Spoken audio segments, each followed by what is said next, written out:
যে অবিমা ইয়া রাসূলুল্লাহ, এই যে আমরা জাহান্নামে এত অধিক সংখ্যায় যাবো এর কারণ কি?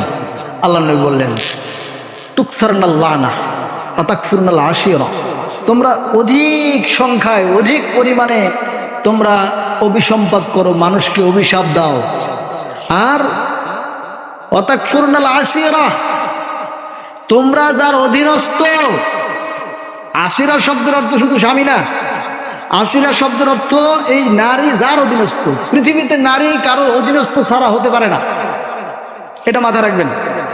নারী কারো না কারো অধীনস্থ, নারী কারো না কারো অভিভাবকত্বে থাকবে, আর তারা হবে পুরুষ।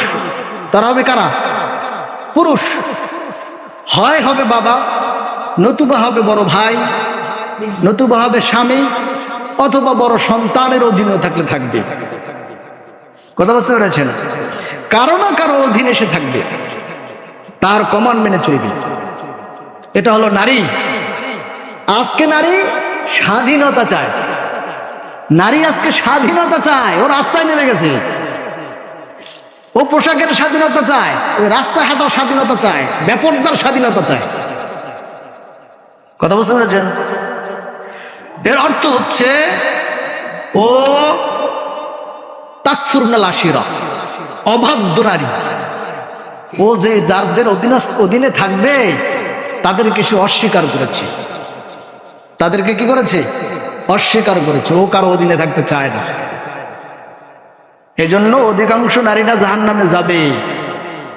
আল্লাহ নবী বলেন, ইহুদিদের ভিতরে অধিক সংখ্যক ইহুদিরা, সকল ইহুদিরাই দাজ্জালের অনুসরণ করবে, আর নারীদের ভিতরে অধিকাংশ নারীরাই দাজ্জালের অনুসরণ করবে।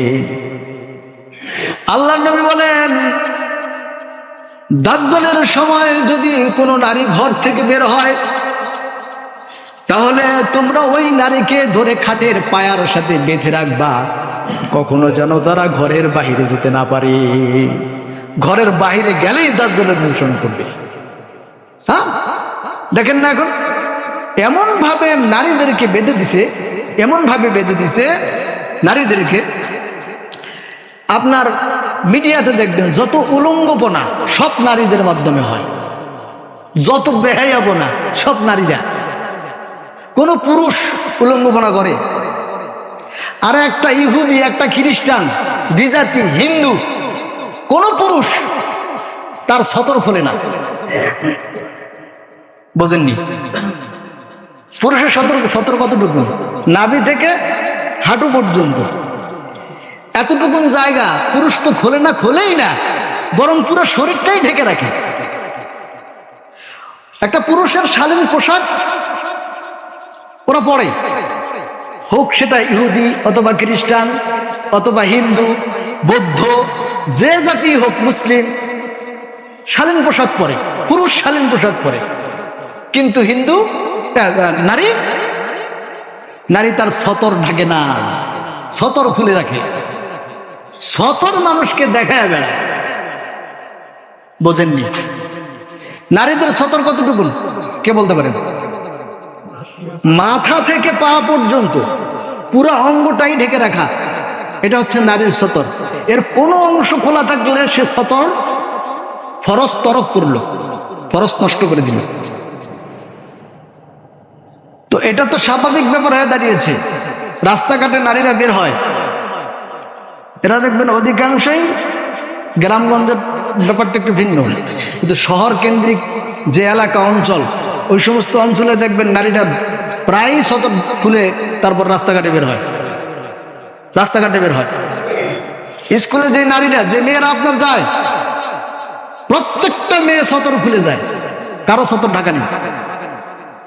প্রতিটা হাই স্কুলে খবর নেন, প্রতিটা ইউনিভার্সিটি কলেজগুলোতে খবর নেন, সতর খুলে নারীরা কলেজ, ইউনিভার্সিটি, স্কুলে যায়, একটা সতর ঢাকে না, ও মাথায় ঢাকে না।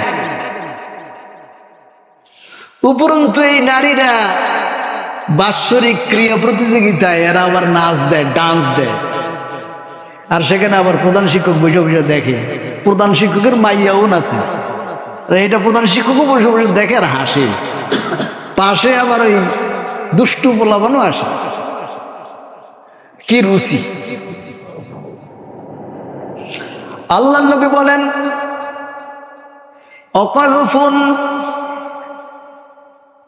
পাথর বৃষ্টি বর্ষণ করা হবে, অখসফুন ভূমিকম্প হবে, অমাসফুন চেহারা বিকৃত হয়ে যাবে, মানুষের আকার পরিবর্তন করিয়ে দেওয়া হবে, মানুষ থাকবে না, মানুষকে বানর বানায় দেওয়া হবে, মানুষকে শূকর বানায় দেওয়া হবে।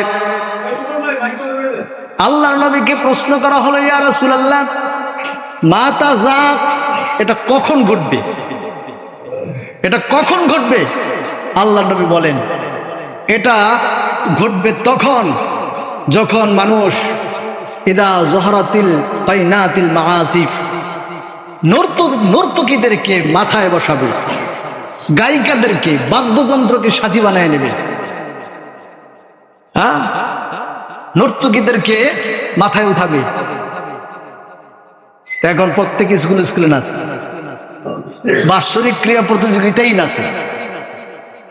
এমন কোন বাৎসরিক ক্রীড়া প্রতিযোগিতা অনুষ্ঠান নাই যেই বাৎসরিক ক্রীড়া প্রতিযোগিতা অনুষ্ঠানে নারীরা মেয়েদেরকে নামাছে। আপনি দেখেন তো, আল্লাহর নবীর কথা কি সত্য না? এই ঘটনা ঘটবেই ঘটবে, আজ হোক কাল হোক, ঘটবেই ঘটবে। আকৃতি পরিবর্তন হবেই হবে, মানুষ শূকর হবে, মানুষ বানর হবে, হবেই হবে। আল্লাহ নবী বলেছেন হতেই হবে। আল্লাহ নবী বলেছেন আকাশ থেকে পাথর বৃষ্টি বর্ষণ হবে, এটা হবেই হবে। ভূমিকম্প হবে, এটা হবেই হবে।